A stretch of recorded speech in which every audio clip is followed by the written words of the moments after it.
Hello, friends. I'd like to read you a story. The title of this story is Jack's Mysterious Ways. I'm reading out of the book Stories Worth Rereading. It was first published in 1913. So these stories go way back 150 years before they had cars and electricity. And so there's some words in here I'm going to share with you. A gig is a two-wheeled horse-drawn carriage. The street lamps were fueled by gas, and house lamps ran on kerosene. Finally, the term neither chick nor child meant that she had no one to care for her.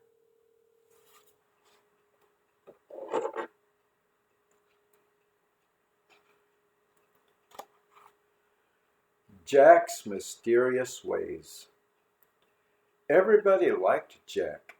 He was a pleasant, manly boy about 14 years old, a boy who was on friendly terms with the whole world.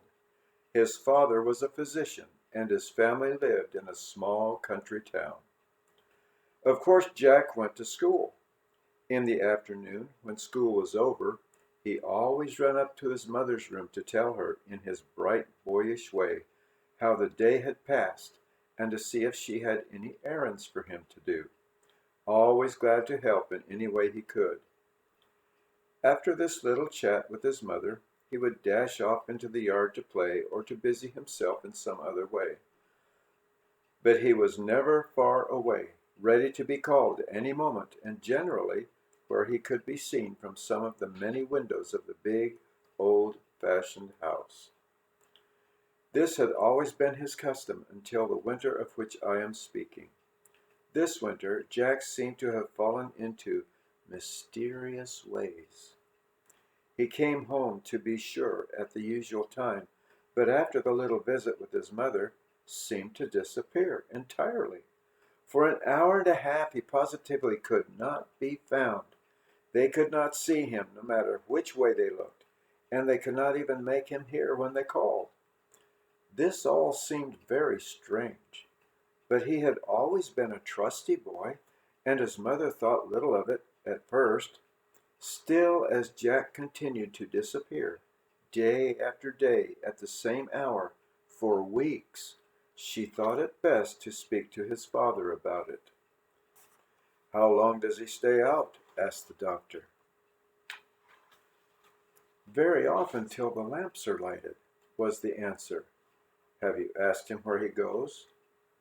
"Why, yes," the mother replied, "and that's the strangest part of all.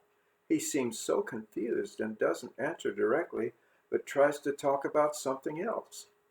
I cannot understand it, but some way I do not believe he is doing wrong, for he looks right into my eyes and does not act as if he had anything to be ashamed of."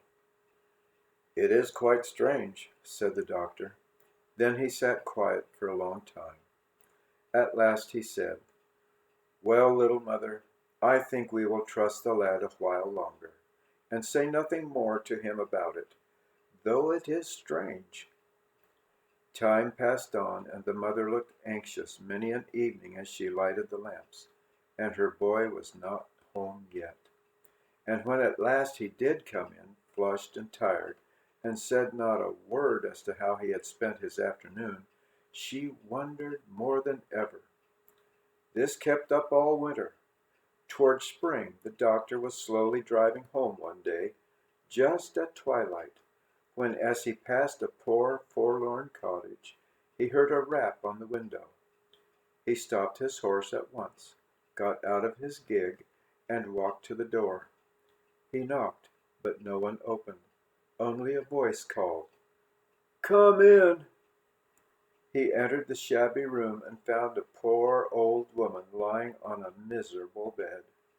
The room was bare and cheerless, except for the bright fire burning in the small stove, beside which lay a neat pile of wood. The doctor did what he could to ease the poor woman's sufferings, and then asked who lived with her to take care of her. "Not a soul," she said.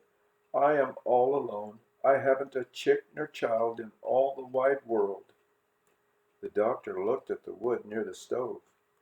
and wondered to himself how the sick old woman could chop and pile it so nicely. But he said nothing, and she went on sadly. "I have had a hard time of it this winter, and I would have died sure if it hadn't been for that blessed boy." "Why, I thought you lived alone, and had no children," exclaimed the doctor. "No more I haven't," she said. "I am all alone by me lone self, as I told ye.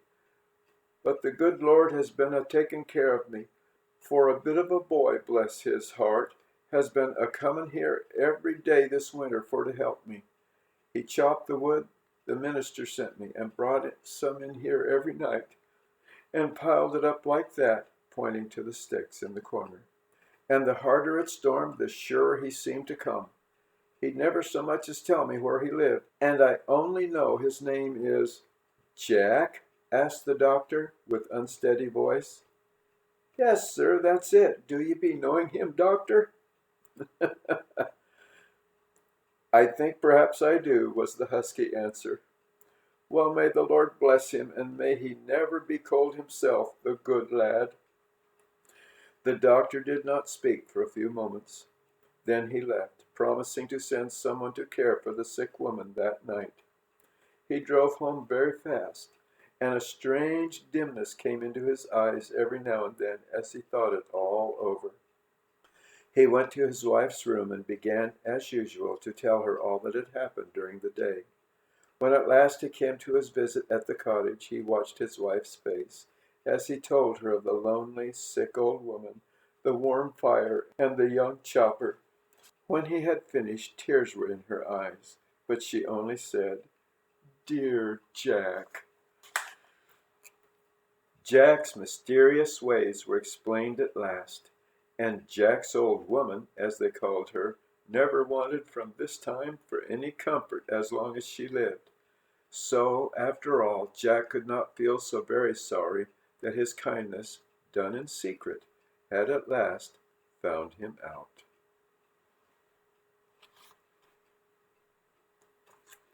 There you have it, folks. Another one of those good stories.